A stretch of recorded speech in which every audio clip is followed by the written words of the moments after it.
அன்பார்ந்த மாணவர்களே, நாம் இன்று படிக்க இருக்கின்ற பகுதி இலக்கண பகுதி.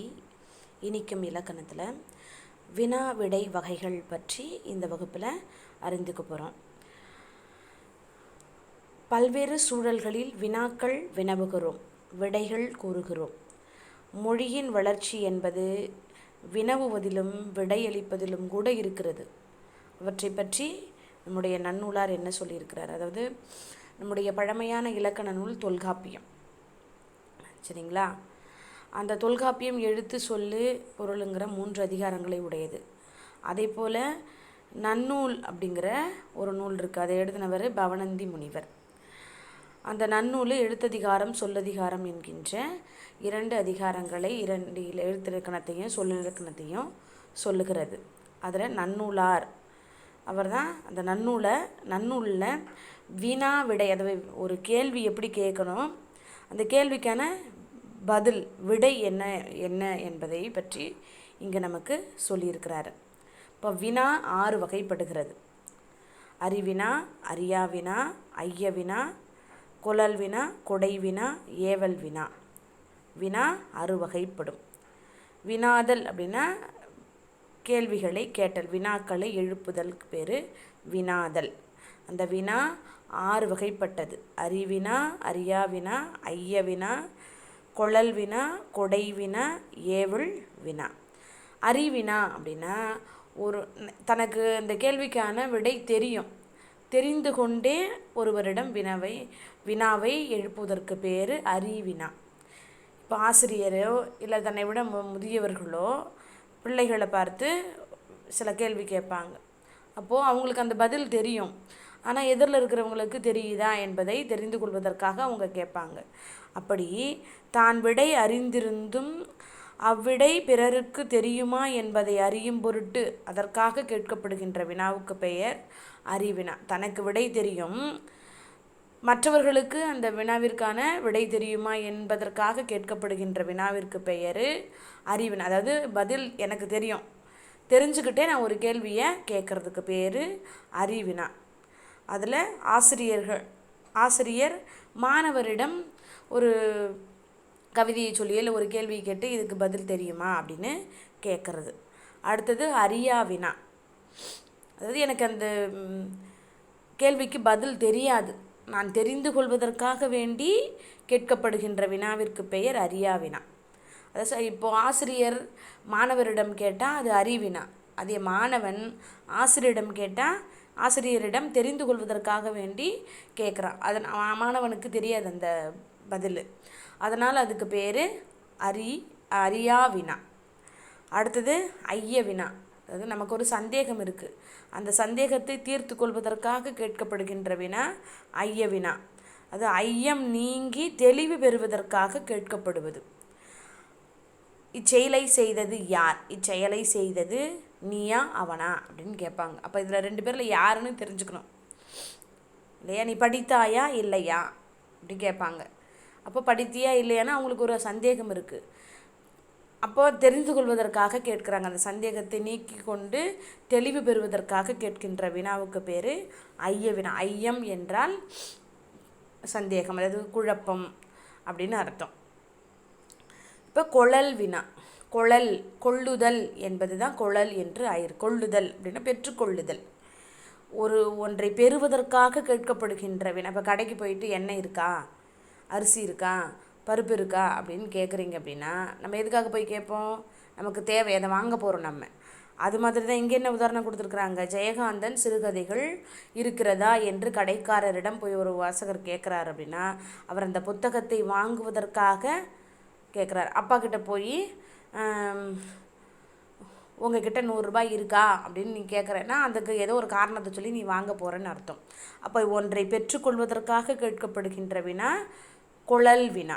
அடுத்தது கொடுப்பதற்காக. இதே அப்பா உங்ககிட்ட காசு இருக்கா அப்படின்னு கேட்குறாரு அப்படின்னா என்ன அர்த்தம்? நீ போறியே, இப்போ பள்ளிக்கு போறியே, கல்லூரிக்கு போகிறீங்களே, வழிச்செலவுக்கு பணம் இருக்குதா அப்படின்னு அவர் கேட்குறாருன்னா அப்போ என்ன அர்த்தம்? அவர் கொடுக்க போகிறாரு அர்த்தம். அதனால் அதுக்கு பேர் கொடை வினா, சரிங்களா? பெறுவதற்காக கேட்கப்படுகின்ற வினா கொளல் வினா, கொடுப்பதற்காக கேட்கப்படுகின்ற வினா கொடை வினா. அடுத்தது பாருங்கள், ஏவல் வினா. ஒரு செயலை நீ செய்கிறியா செய்ய மாட்டியா அப்படின்னு கேட்டாங்கன்னு வச்சுக்கோங்களேன். செய்கிறியா அப்படின்னு கேட்குறாங்கன்னா அதுக்கு பதில் கொடுத்துருக்காங்க. இப்போ ஒரு செயலை செய்யுமாறு ஏவுதல். கடைக்கு போயிட்டு வரியா அப்படின்னு கேட்குறாங்க. ஏன் கடைக்கு போயிட்டு வரியான்னு கேட்குறாங்க? ஏதோ ஒன்று இல்லை, நீ வாங்கிட்டு வா அப்படின்னு சொல்கிறாங்க. இப்போ கடைக்கு போகிறியா அது கொடுத்துருக்காங்க. வீட்டில் தக்காளி இல்லை, நீ கடைக்கு செல்கிறாயா என்று அக்கா தம்பியுடன் வினவி. அப்போ செல்கிறாயா என்னென்ன அர்த்தம்? செல்லு என்பது அர்த்தம். நன்றாக படிக்கிறாயா அப்படின்னு நான் உன்னை பார்த்து கேட்குறேன்னா நன்றாக படிக்கணும் அப்படின்னு அர்த்தம். அப்போ ஏவுதல் அது ஒரு கட்டளை பொருளில் வருது. இப்போ நீ கடைக்கு போயிட்டு வரணும் அப்படின்னு சொல்கிறாங்க. அதனால் ஏவுதல், பிறரை பணித்தல். அதனால் அதுக்கு பேர் ஏவுதல் வினா. இப்போ வினா 6 வகைப்பட்டது. அறிவினா, அறியா வினா, ஐய வினா, குழல் வினா, கொடை வினா, ஏவல் வினா. விடை தெரிந்து கொண்டே வினாவை எழுப்புவதற்கு பேர் அறிவினா. தெரியாத வினாவிற்கு தெரியாத வினாவை தெரிந்து கொள்வதற்காக கேட்பதற்கு பேர் அறியா வினா.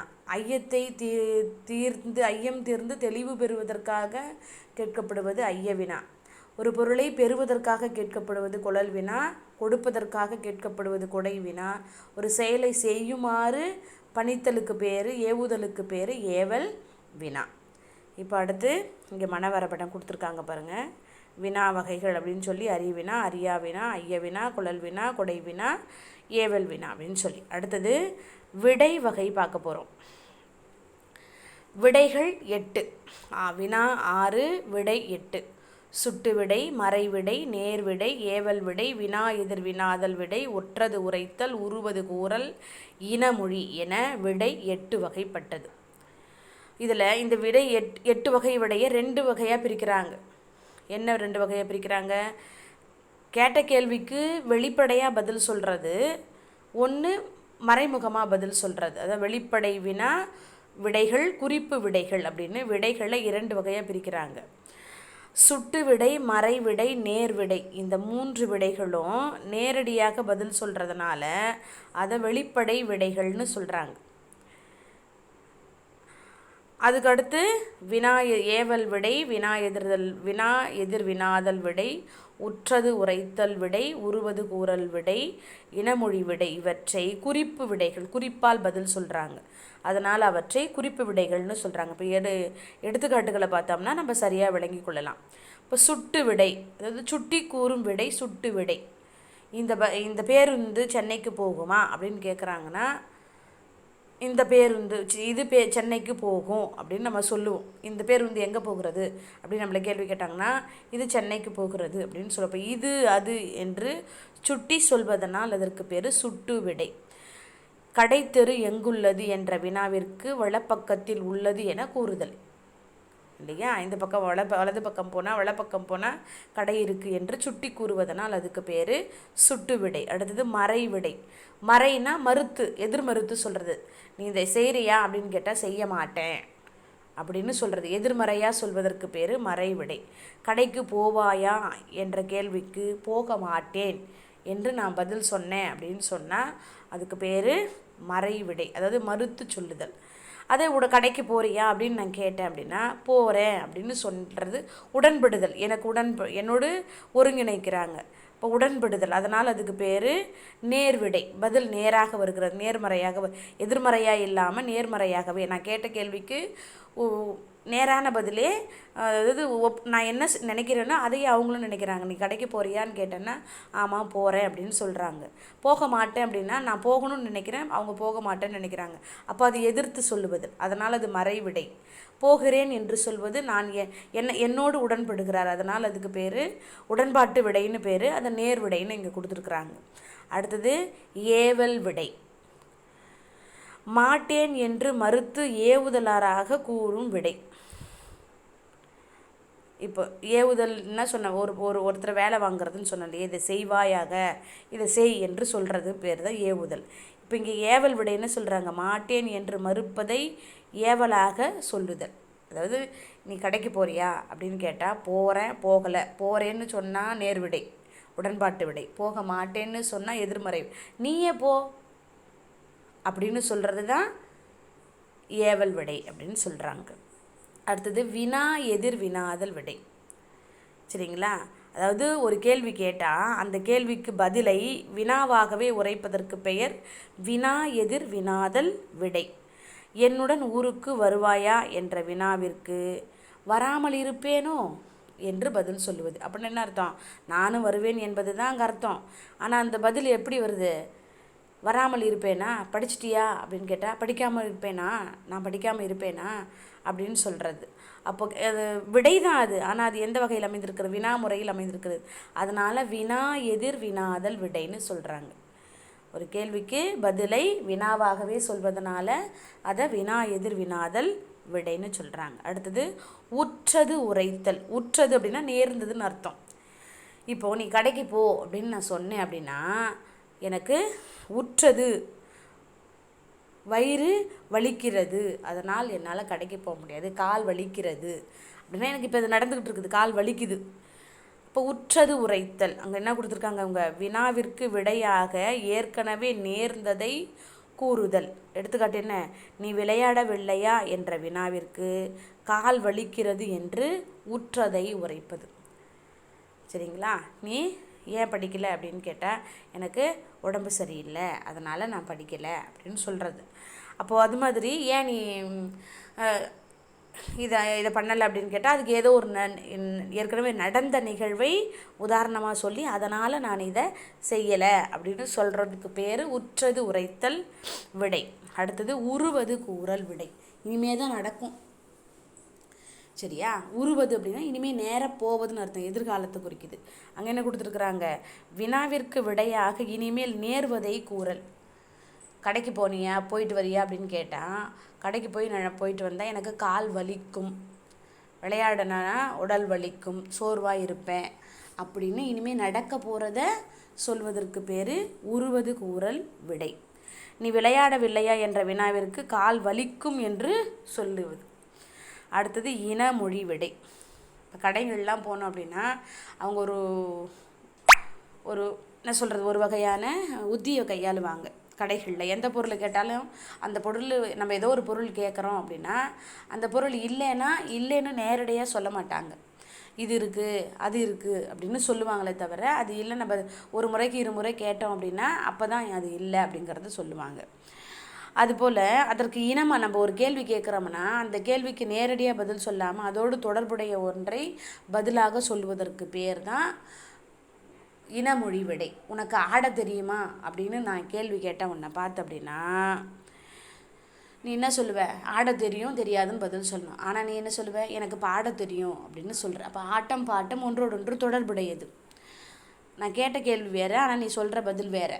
அதனால் அது என்ன சொல்கிறாங்க? இனமொழி விடைன்னு சொல்கிறாங்க. இப்போ கடைக்கு போய் பருப்பு இருக்கா, துவரம் பருப்பு இருக்கா அப்படின்னு கேட்டால் அந்த கடைக்காரர் துவரம் பருப்பு இல்லை இருக்குன்னு சொல்லணும். அவர் என்ன சொல்வார்? உளுந்தம்பருப்பு இருக்குது, கடலை பருப்பு இருக்குது அப்படின்னு சொல்லுவார். அப்போது அதுக்கு இனமான ஒன்றை விடையாக சொல்வதற்கு பேர் இனமொழி விடை. இங்கே என்ன உதாரணம் கொடுத்துருக்காங்க? உனக்கு கதை எழுத தெரியுமா என்ற வினாவிற்கு கட்டுரை எழுத தெரியும் என கூறுவது. உனக்கு கதை எழுத தெரியும், கதைக்கும் கட்டுரைக்கும் வித்தியாசம் இருக்குது, ஆனால் ஒன்றோடொன்று தொடர்புடையது தான் இல்லையா? கதை எழுத தெரியுமா அப்படின்னு ஒருத்தர் கேட்டால் தெரியும் தெரியாதுன்னு சொல்லியிருந்தால் மற்ற விடைகளில் அது அடங்குகிறது. ஆனால் இங்கே என்ன சொல்கிறாங்க? எனக்கு அதோடு தொடர்புடைய இன்னொன்று சொல்கிறாங்க, எனக்கு கட்டுரை எழுத தெரியும் அப்படின்னு விடை சொல்கிறாங்க. அதனால் இது இனமொழி விடையாயிற்று. வினாவிற்கு விடையாக இனமான மற்றொன்றை விடையாக கூறுவதற்கு பேர் இனமொழி விடை. இப்போது வினா விடை வகைகளை இந்த வகுப்பில் பார்த்துருக்கோம். வினாக்கள் 6, விடைகள் 8. அந்த விடைகளை வெளிப்படை விடைகள், குறிப்பு விடைகள் என 2ஆக பிரிக்கிறாங்க. வெளிப்படை விடைகளாக முதல் 3ஐயும் சுட்டு விடை, மறைவிடை, நேர்விடை, இந்த 3ஐயும் வெளிப்படையாக பதில் சொல்கிறாங்க. அதுக்கு அடுத்து இருக்கிற 5ஐயும் குறிப்பால் பதில் சொல்வதனால அது குறிப்பு விடைகள் என்று அழைக்கப்படுகிறது. இப்போது இந்த வினா விடைகள் சார்ந்த இந்த பகுதியை அப்படியே படித்து எழுதி இந்த அட்டவணைகளோடு எனக்கு நீங்கள் அனுப்பிவிடணும். நன்றிம்மா.